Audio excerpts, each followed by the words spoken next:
Welcome everyone to this TOC discussion that we're having today with three distinguished members of the Tournament of Champions all-time greatest players list. First, we have Joe Ellis, a forward from McClymonds High School who attended USF and was a member of the San Francisco and Golden State Warriors. And then next we have Phil Chenier, Berkeley High, two-time All-Tournament of Championship player who attended the University of California at Berkeley and who was also the NBA's first hardship draft case for the Washington Bullets and a longtime NBA All-Star. And then next we have John Lambert, another Berkeley High two-time Tournament of Champions champion, a member of the USC Trojans, and also a NBA veteran with the Cleveland Cavaliers, Kansas City Kings, and the San Antonio Spurs. So first of all, let's get started off with Joe Ellis. What was the TOC like for you? What was your experience like playing in the Tournament of Champions? Well, Doug, it was about more than basketball. You know, the ritual that Paul Harless took us through was really kind of interesting. You know, we would come to the gym about 3 hours before it was time for us to go to a game. And he would take us into a side room in the gym, turn off all the lights, make us lie down on some mats and just be quiet for a while. So that was our introduction to meditation, and we didn't know anything about that. And the other part about it was that we would also, for the first time, we would go to Larry Blake's restaurant that was up near Cal Berkeley. And that was our introduction to a restaurant with white tablecloths, something that people and kids in my neighborhood had never experienced before. Okay, so we would have our pre-game meal there, and then we would get in cars or a bus and go up to Harmon Gym and to walk into that facility with all of the hoopla and everything going on with all that energy. And it was a nice introduction to the TOC. My first year I was there, I came up from the JVs and I got a front row seat to watch Paul Silas and Fritz Pointer and Benny White and Carl Petty, watch those guys play. And so it just got me excited and interested, saying we got to come back here again so that I can experience being out on the floor. You know, it's said that the Tournament Champions is the greatest accolade anybody in Northern California could go through for high school basketball. And so one of the things I'd like to ask Phil is, what type of impact did playing in the TOC or even going to watch the TOC, what kind of impact did it have on you? Well, before I get started, I want to do something that I'd never have done and I should have done a long time ago, and that's to thank Joe Ellis because he certainly was a motivator for me.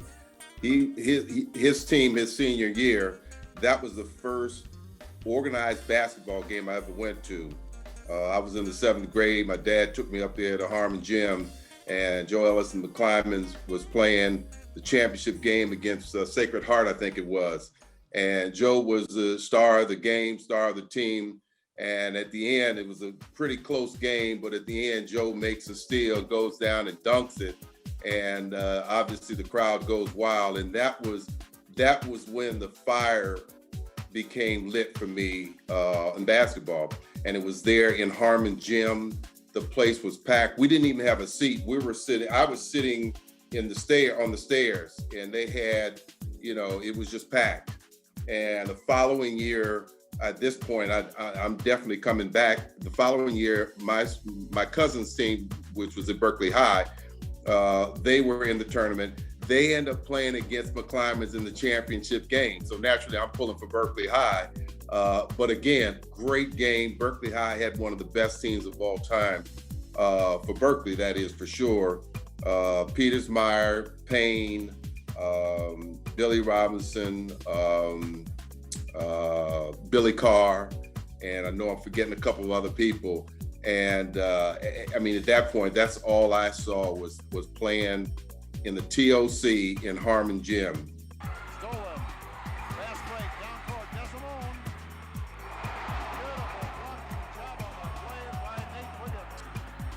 They didn't have fire marshals in because I sat in the aisles. You know, now they don't let you sit in the aisle. Right. You know, you didn't have any seats. You just sat in the aisle. Harmon Gym is packed, as it always is here for the Tournament of Champions. And 2 years later, I'm a sophomore, and I'm able to play in that arena.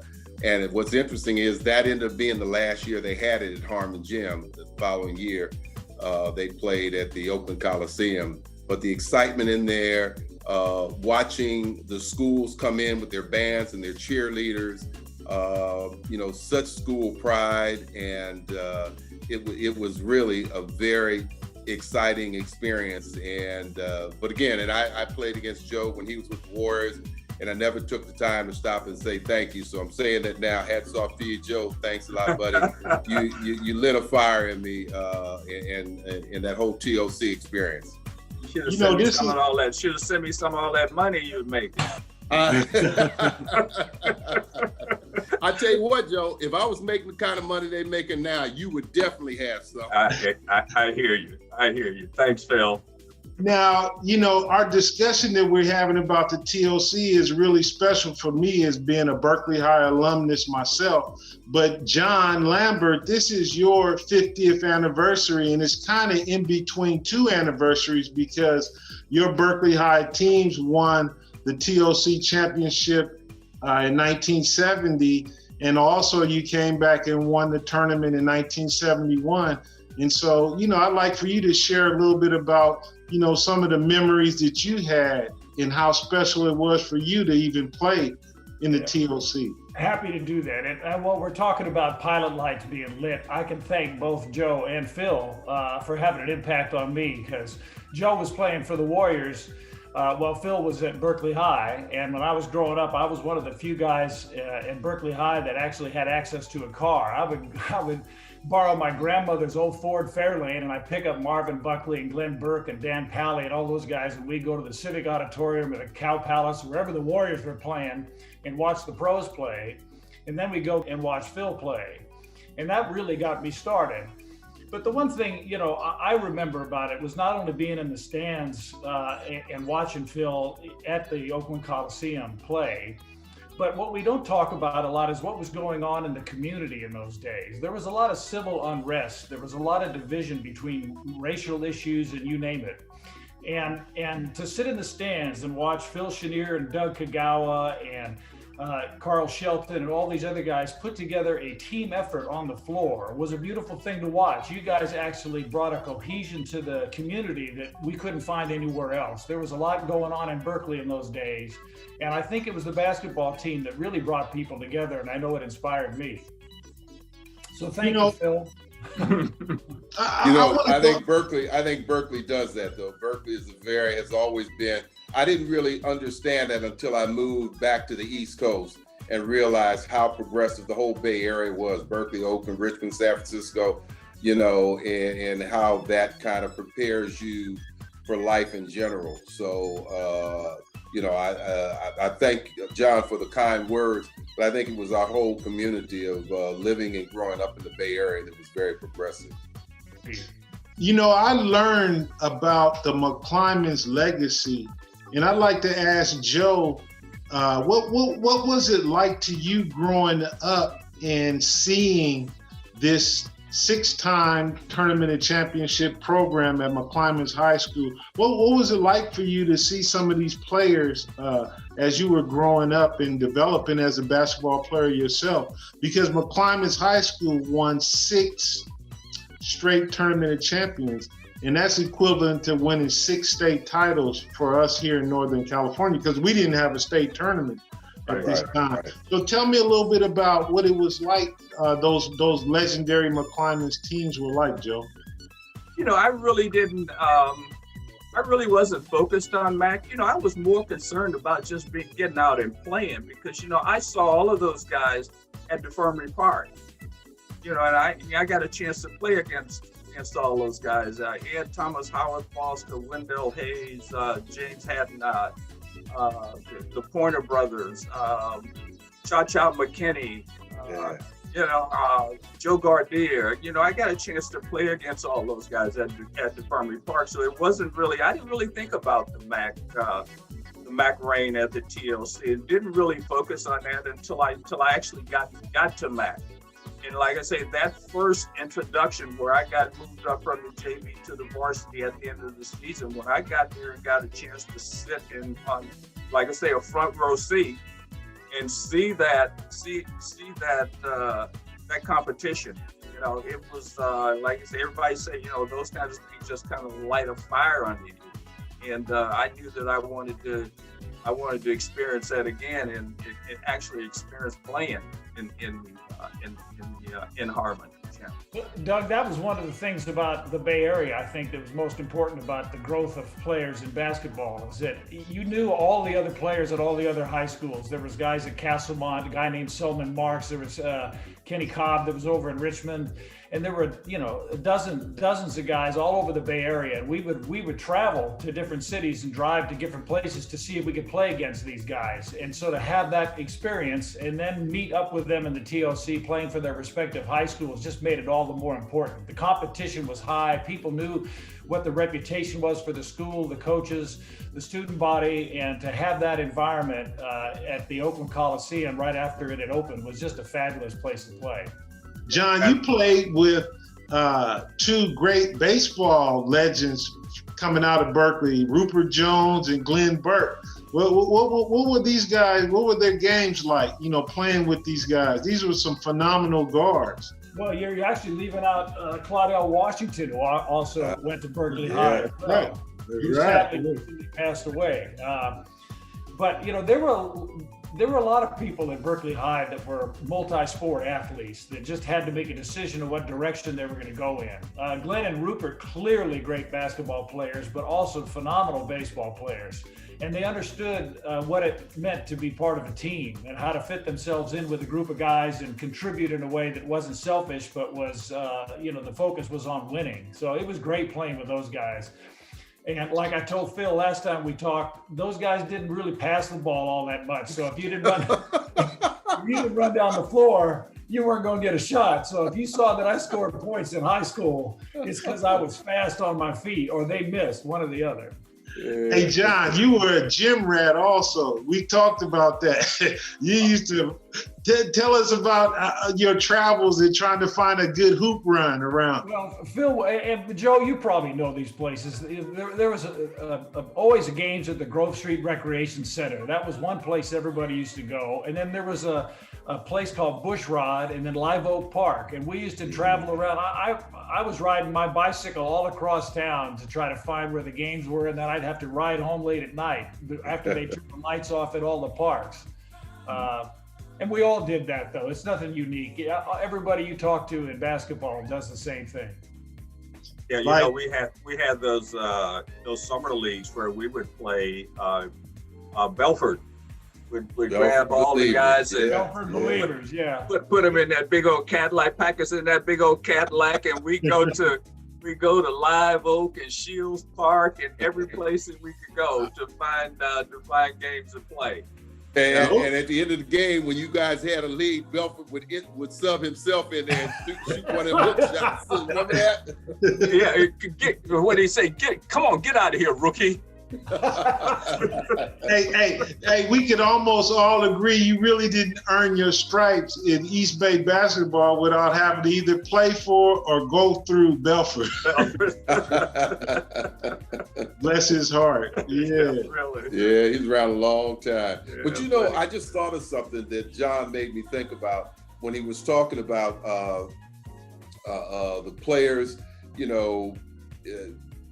because they would go to these different facilities, they would know each other, even though they didn't go to the same school.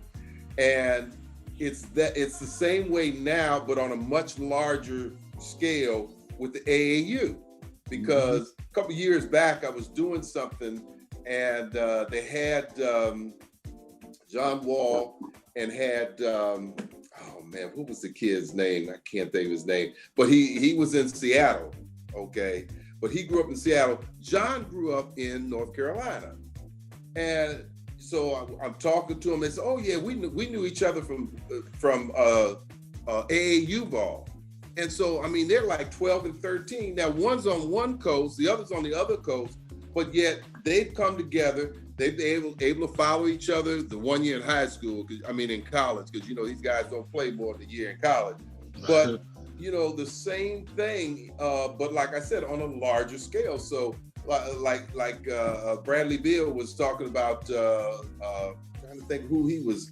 But again, these guys, even though they're out of state, because of AAU ball, they're playing in tournaments all over the country and getting to know each other. So by the time they get to pros, they know each other. They have a relationship with a lot of these guys. And it was the same thing with us on a smaller scale, guys from Oakland. I don't think a lot of people would cross the bay. So it was mostly the East Bay, Richmond, Oakland, Berkeley, El Cerrito, stuff like that, Pittsburgh. And guys would move around and get those games together. One of the interesting things about today's game for the young kids is they don't play outdoors anymore like the way we did. I mean, we played on the concrete in the parks, but you didn't have a choice though. They didn't have. They don't have to. Yeah. It was a lot of fun. It was a lot of fun though. I think they're missing something, man. There's nothing like asphalt basketball. Yeah. Well, there's nothing like going out to the park and playing against some grown men to help really, get your game developed. Because I'm sure each of you guys took your lumps from somebody older than you when you were playing. And then I guess it was a way for me, at least, to get better. Because I can remember, a lot of matchups that I'd have with John over in San Francisco at Potrero Hill or Kezar or somewhere. And I'd have to take my lumps against the older guy. And I think that's missing a lot nowadays because, AAU players, they play against guys their own age. And I don't really see a lot of young players playing against older competition. They may play in the AAU, but it's always, within their age range. It was special for me to play against you, John, when I was in high school and college, because you were in the NBA. That's like a big thing for me. Well, when I got drafted, by Cleveland in the first round in 1975, they had a Southern California Summer Pro League they used to do down at LA City College. And so they would bring all the first round draft picks to Southern California. They didn't fill with other players, and then they'd sell tickets and you'd play against each other. And a lot of times seasoned pros would come out and veterans would be involved in it too to get in shape before training camp. And I'll never forget, I used to have kind of a system I'd go through when I get ready for a game. I'd put my clothes on, I'd get my ankles taped and everything. The last thing I'd always do would be lace up my sneakers. Half the time you'd have warm-ups, you had to pull on over your shoes anyway, unless they were snaps and you pull them off. You guys have been through this. Anyway, I remember I'm going out to play in a game, and on one side of me was Clifford Ray and the other side was Dan Issel. And they were talking to me about going to go out and play in this game. Last thing I do was lace up my shoes. The last thing both of them did was take out their teeth and put them in the locker.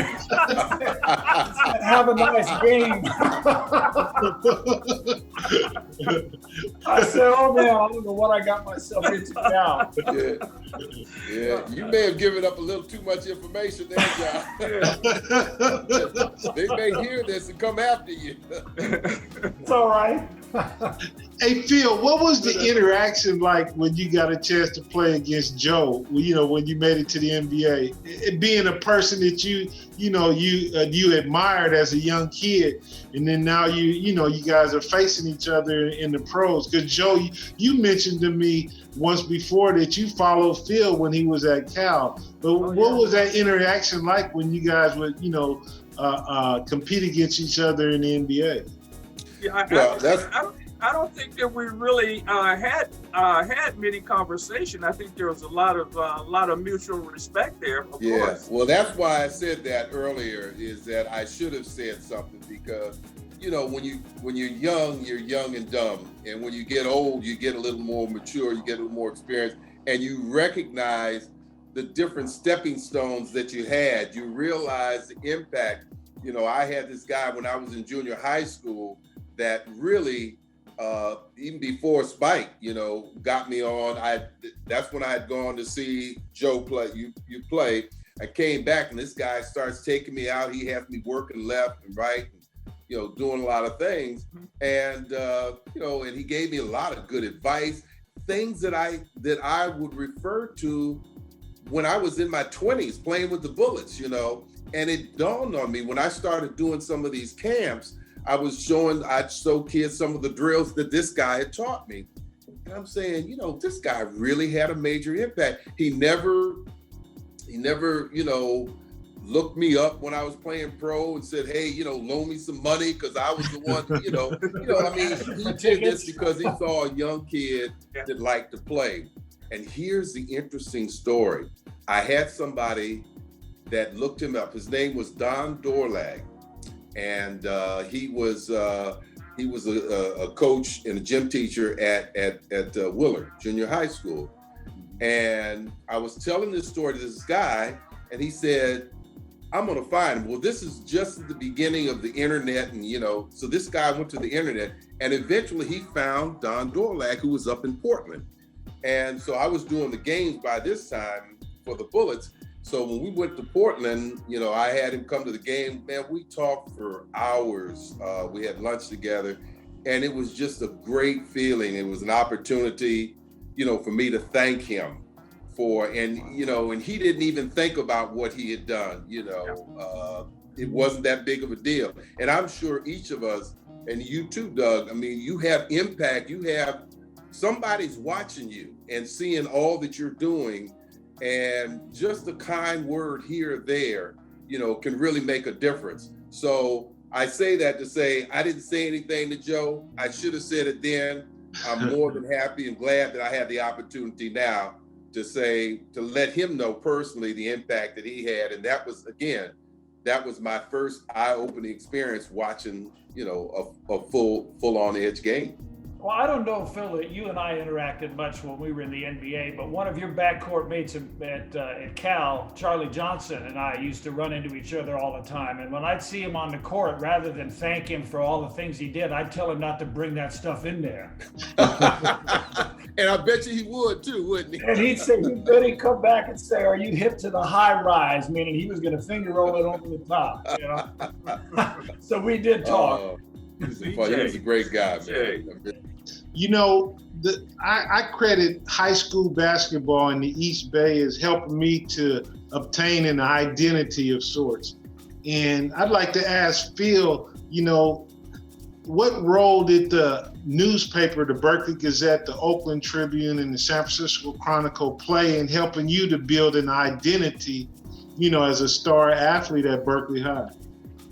Well, first of all, kudos to all of the Oakland Tribune and even the San Francisco Chronicle, although San Francisco Chronicle did a much better job of covering the San Francisco side, the west side, but the Oakland Tribune, Berkeley Gazette, and it was our way of getting some type of recognition. And early on, I would start to read the papers when I was in junior high school and see who was doing what. And then, of course, when I got to Berkeley High, anytime I see my name in the paper, man, I'm just ecstatic. It was great to see it.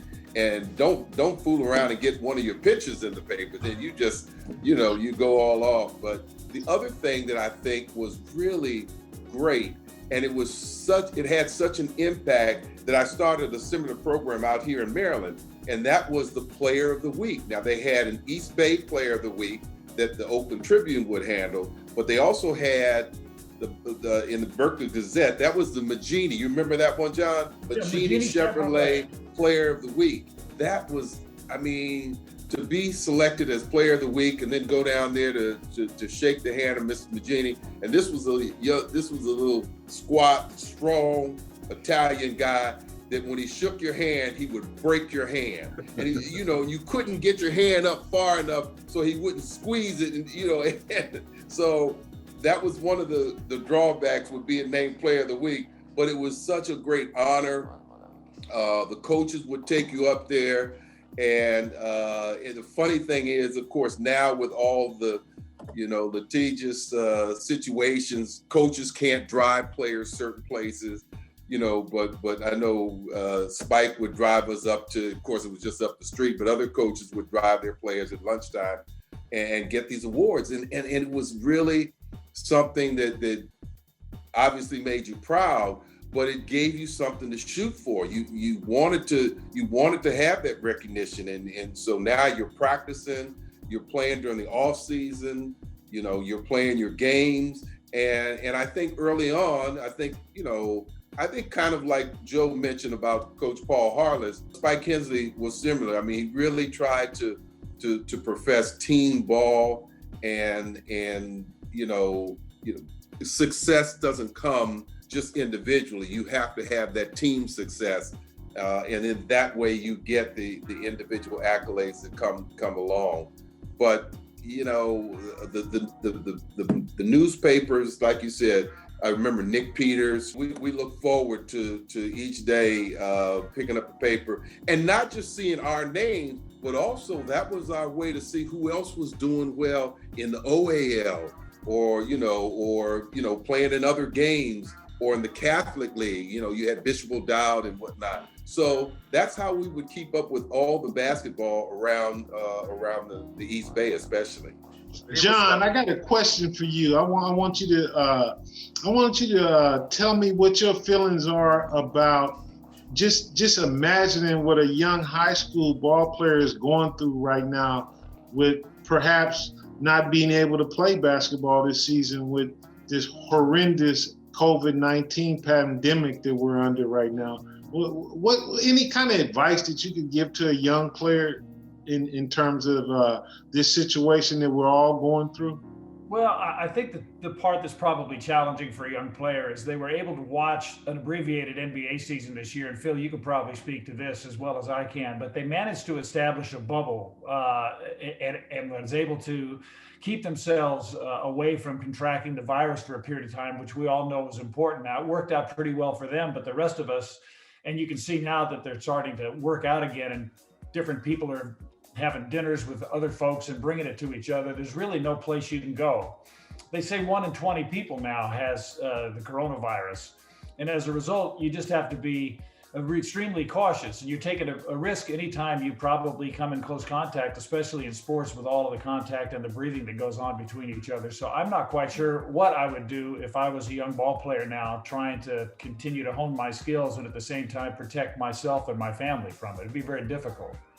One of the things if I can add to that, I just my heart goes out because, I mean, again, playing basketball, that's what you kind of lived for. That was, for me, that was what kept me in school. I mean, I wasn't a bad student, but I wasn't excited about going to school, but I knew I had to go to school in order to play basketball. And that was my love, So especially your senior year, you have this anticipation about going to the TOC. So now they're going to the east of the North Coast and then the States or whatever it is.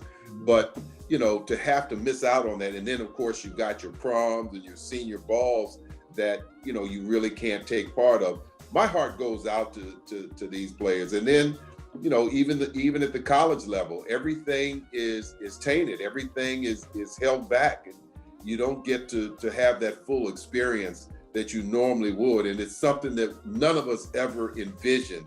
We never could fathom this kind of situation where things are shut down. And you don't have school, you're not going to school, and you're not able to get out and play and do the things that you normally do. I just had to add that in. Hey, Joe, I wanted to ask you, you're the senior statesman of the group, and I'd like to know, if there was any way playing in these large crowds at Harmon Gym helped prepare you for college and or the NBA, in terms of, playing in front of a packed Harmon Gym back in the day. Man, that's the pinnacle of basketball, is to play in front of fans. Yeah, it's really interesting. You really don't notice the fans when you actually get out there and start to play. I mean, you're in just such a zone that you don't even know they're there. You just go out and play. But obviously it's a lot different playing in front of people than it would be in the empty gym like these kids are playing right now. Basketball is not basketball without a fan base, without the fans being there. You love the game, but you also like to hear the people yell and scream. Some of them are calling you dirty names, but still, you like to hear. That's you like to hear you like to hear the fans, and that's part of competition. So obviously, it prepared you. I played in front of college. I played college. People at USF were hanging off the rafters. We never had an empty gym there. The people were fighting to get tickets to go in there when we were playing. I was fortunate that when I was following the Warriors, and as a young person, I got a chance to watch Nate Thurmond play a lot of basketball.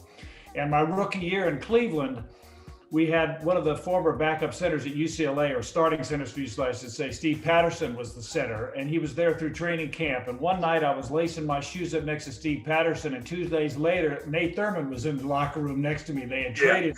They made a trade. So now I'm playing, with Nate Thurmond, right? And we made it to the playoffs that year. I think we put the Bullets out, as a matter of fact, in order to advance. In I think 6 or 7 games, but at the end of it, I know Nate. Those days we didn't have Walkmans or any of these MP3 player things we've got now, but we had these big boom boxes. And I know Nate. We used to bring one every night to the game just to record the sound of the crowd, so that he could play it back later on and listen to it, because it was so amazing. Playing in front of a crowd of people, there's nothing like it. Nothing like it. All the basketball aficionados, they have this big conversation going on about who the GOAT is. And I was just curious to know, why isn't Wilt Chamberlain, and I bring up Wilt because that's somebody that you played against, but why isn't he ever, mentioned in the GOAT conversation for all the records that he holds in NBA history? When he was with the Warriors, man, he did everything. 50 points a game for a full season and 30 rebounds and X number of assists. He would have the triple doubles before there was such a thing as triple doubles. They used to play at USF when they first came out here. And I used to come down from the dorms and go sit in the stands and watch him play. But Wilt thought he had it also, man. He would bring a gallon of milk to practice. And he sit on the sideline and drink milk. And that's when Alex Hannum was coaching it. And Alex was kind of crazy too. He was a hothead. Yeah. Oh man. But Wilt was tough. But when they traded him, he went back to Philadelphia, man, and they put him with Billy Cunningham, Chet Walker, Wally Jones, Archie Clark. Hal Greer. Hal Greer, man, they, that was the year 67 we went to the finals with them. Man, they were terrible, man. They were some bad boys. They consider that one of the greatest teams of all time in the NBA. Yeah. That 67 76ers team. Yeah. They were tough, man. They were tough. That must have been pretty cool. They beat the Warriors. They beat you guys in the finals. Yeah. And so they played Boston. I guess that was the conference finals. Right. Yeah. Okay. Yeah. That was what, Joe? That was like your second year in the league, or first year, second year? This is my first year, man. 67 season. Yeah. Wow. In the answering your question, Doug, 2 things stand out to me is that that was over 50 years ago. So the people that are making those statements, that are arguing about it, they never saw Wilt play. And, they saw that, barely saw Michael Jordan play. We had, when I was in high school, there was 1 game a week on Sundays that was played. That's all we got to see, So we didn't see a lot. We didn't see the Earl Monroes that much. We didn't see the Dave Bings, We didn't see a lot of these other players. We saw the Celtics, and we saw the Lakers, and of course we saw the Warriors, because I was there in the Bay Area. But, a lot of these other players, you didn't get to see. Now they get to see them. Now they have the advantage of all the different the video. They're able to, I mean, they're able to go in at halftime and replay any part of the game that they want to see. You know, the training, they've got people that have PhDs in, you know, physical, you know, education training, you know, and they've got 3 or 4 different trainers on the bench. I mean, we had trainers, and Joe, I'm interested to hear what you have to say, because you're a few years ahead of me, but we had a trainer that all he could do was wrap ankles. And on a bad day, he might not do you might do a better job not retaping. What you said, you have to go back and get retaped again or do it yourself. That's absolutely right. You know, trainers, you were lucky to have somebody that really knew what they were doing, because we had a few that were suspect, man. You know, basketball seems like it's a specialized sport now. Whereas when all of you guys played, you know, it was more of an all-around game. I mean, you had to have a full all-around game to even make a 12-man roster. But now there was no specialization then. Yeah. So it was a lot different. And one of the things that amazes me about basketball today is that you could average like 9 points and maybe 5 or 6 rebounds and be a lottery pick. Yeah. And to finish off my point, the thing about it is, so I say, if Jerry West and Oscar Robertson had the benefit of seeing all the players around them, if they had the benefits of having somebody to tell you about, you know, what's better to eat before a game, what's better, you know, how to better prepare yourself, you know, they had all of these inputs. You telling me that they wouldn't be able to compete with a LeBron or a Michael or whoever else you want to put them up? I think the great players are always going to be great. Exactly. You know what? If those guys were playing today, they'd be doing the same thing they did back in the day. Oscar was phenomenal to me, man. I have never seen anybody like that. This man only used his right hand. It's the only thing he did with his right hand. And when he saw a big guy, man, his eyes would light up like silver dollars, man. As he said. You know, Nate hated to switch out on Oscar because he knew what was coming. He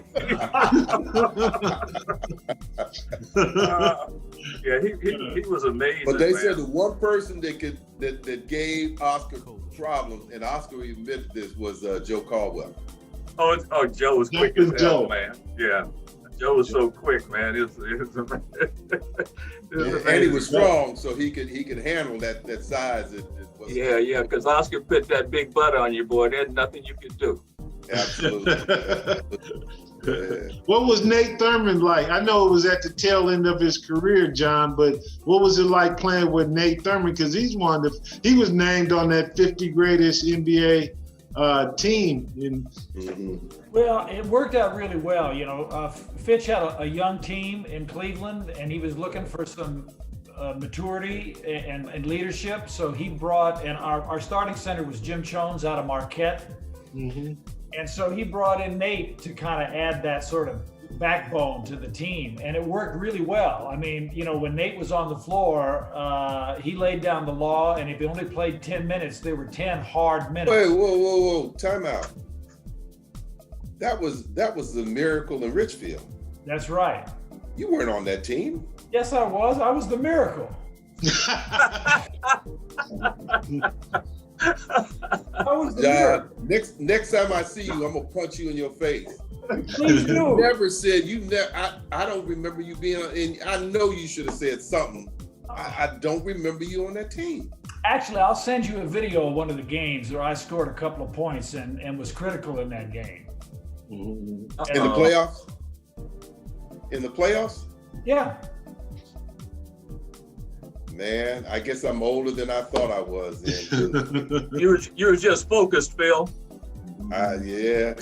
I should have been that focused. I should have gone up and smacked him upside his head. Here's the story, though, to follow up on what Doug said. So Bill Fitch brings in Nate Thurmond, right? And it works out really well. Matter of fact, as we got into the playoffs, we had some injuries and Nate had to play more minutes, which moved me into playing backup center quite a bit, okay? Mm-hmm. This worked out well this one year. Now, Fitch is thinking, this is a pretty good deal. I bring in this elder statesman to kind of get the younger guys playing. So he tries it the next year and brings in Walt Frazier.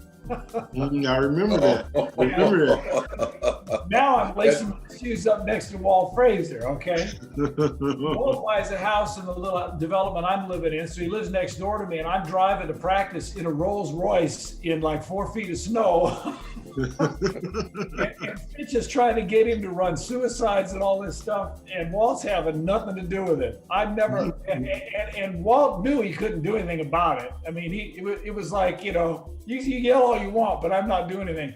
But my biggest memory is before we would go on road trips, the traveling secretary would come in the locker room and give you your per diem money in cash. Yeah. Mm-hmm. So he'd come around the locker room with a little envelope, and if we were on like a 2-week road trip, it might be like $400 or $500. I don't know. I can't remember what it was. Mm-hmm. Get an envelope in the locker room to spend on meals and per diem while we're traveling. And the first time this happens, and Walt's in the locker room, he opens the envelope up, looks at the cash, and throws it on the floor and says, "What is this, man? I don't need this." There were 11 guys in lockers trying to think of who's going to go grab the money first. he was just playing with everybody, but he threw that cash down. It was so funny. Bill, you must have had a lot of fun during your days with the Bullets, having that big front line with Wes Unseld and Elvin Hayes. And what was amazing to me about Wes Unseld is that he played center his whole career at like 6'7". Yeah. But he must have had some nice picks. That was a perfect combination. I mean, you bring Elvin in there and he could give you what Wes couldn't, and Wes could give you what Elvin didn't have. As big and strong as Elvin was, he wasn't as physical as people think. You know, and you had guys that will rough him up. Well, that was Wes's game, and Wes loved the contact, you know. And Wes had the mentality that he didn't have a problem doing some of the other things. So, you know, setting picks. He would be the high post passer sometimes, but he was, he was a special person. We lost him this past year too. Yeah. And then when we brought Bobby in, that was a big difference. That was a great front line.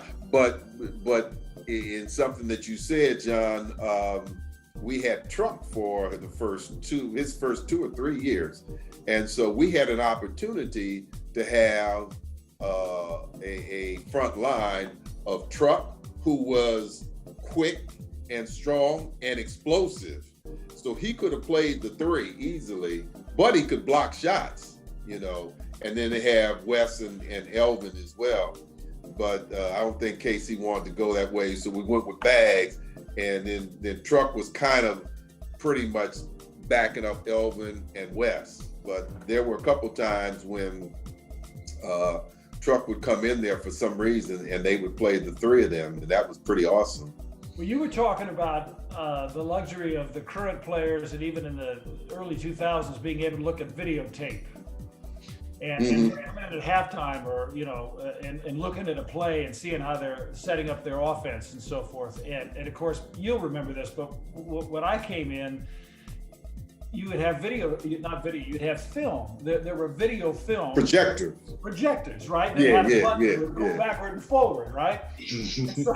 And so you'd sit there in the dark while the coach is watching this video of the game that they've done, and he's hitting this button, making it go backward and forward and talking about what worked and what didn't work.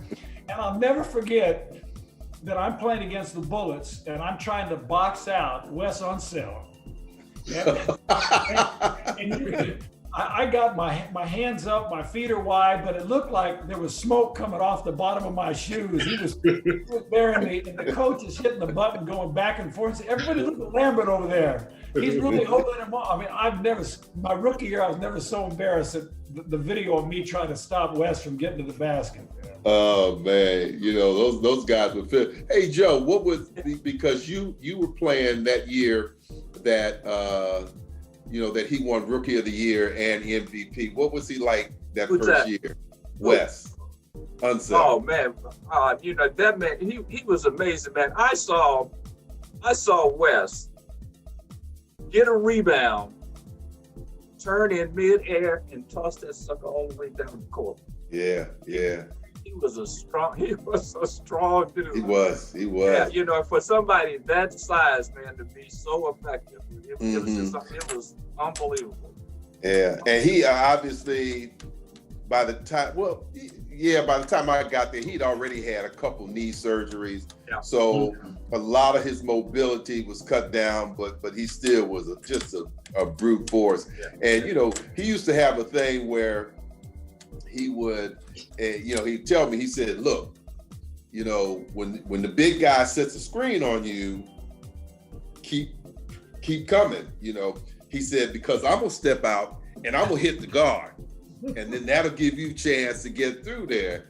And so Austin and I used to laugh about this all the time, because that's what he would do to Austin Carr, And he said, man, he said, I got to a point where I said, man, don't set no picks for me, because I don't want to have to get hit by Wes.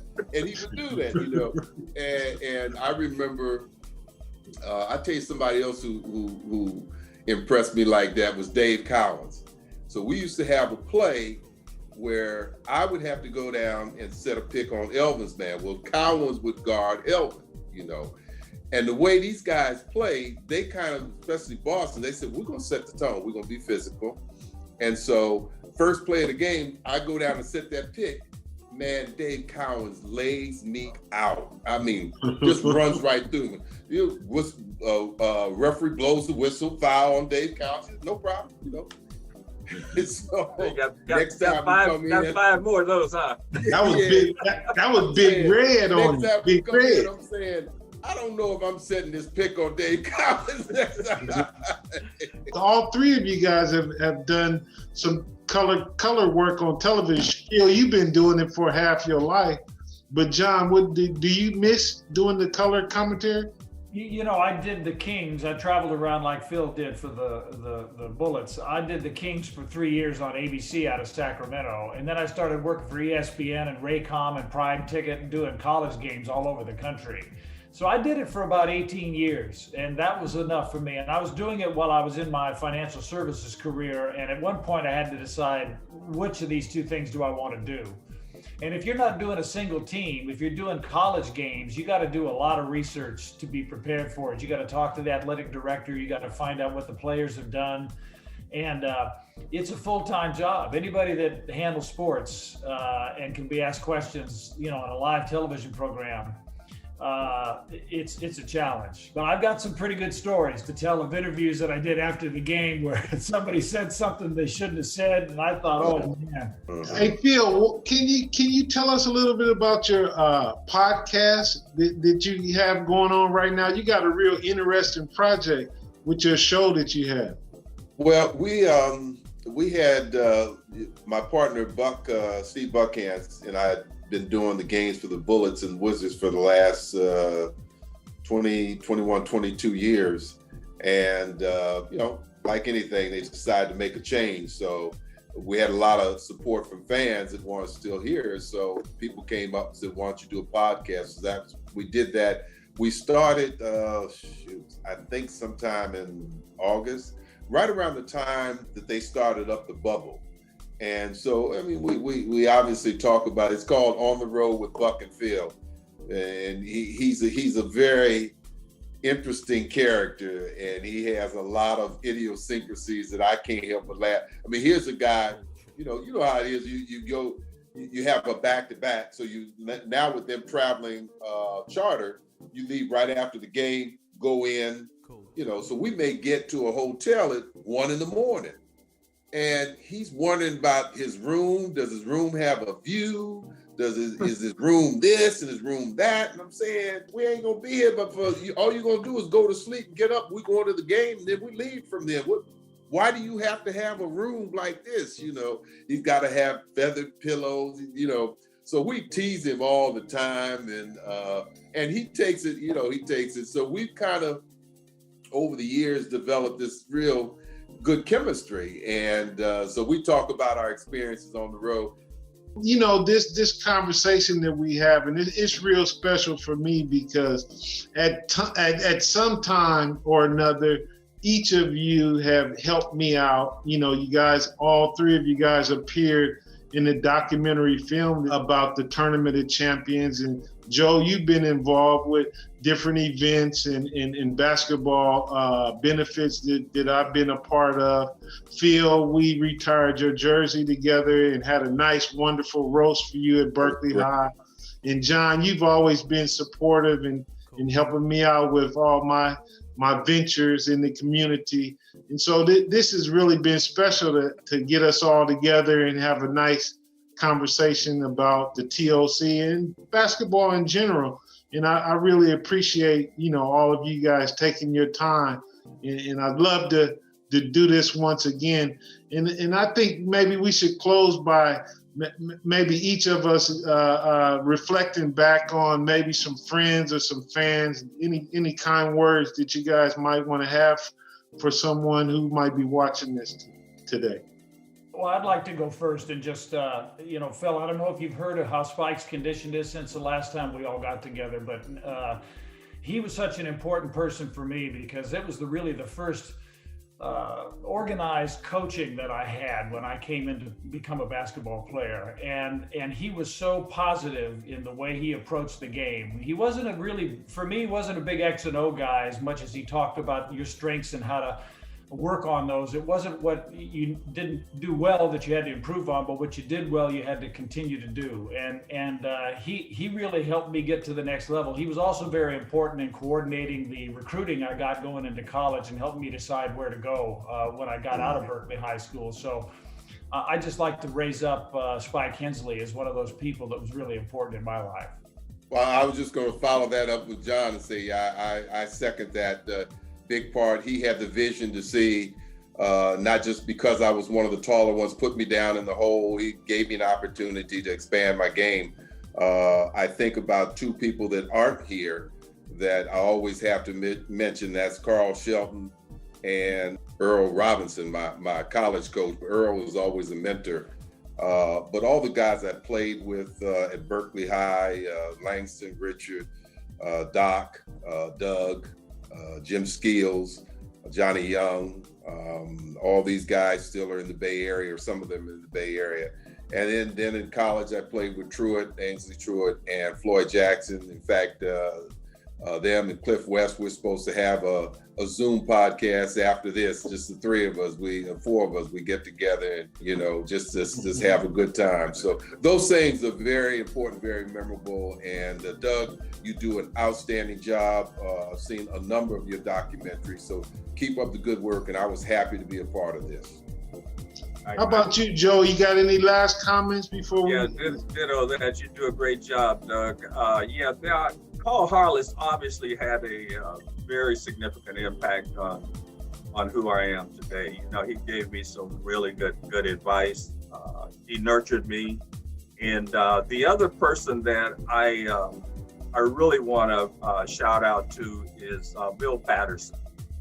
Bill was very instrumental in MAC. When I was there, he was always around. He thought he was a MAC guy, but he had the MAC students' interests at heart, and he kind of took me under his wing for a while. When I was in high school, my voice was basketball. I was a very introverted young man, so it was very difficult for me to say two words. But Bill Patterson picked me up when I was like a junior in high school and started talking to me, and eventually he had me go out, and I was talking and giving speeches at Kiwanis clubs and things like that in the Oakland area. So Bill has always had my back, and I always tell him how much I appreciate him, but I'd like to do it here as well. Okay, yeah. Well, thank you, Joe. Thank you, John and Phil. Thanks a lot back there on the East Coast. And I guess we'll wrap this discussion up. And I'd like to thank each of you for taking the time out once again. And let's do this again.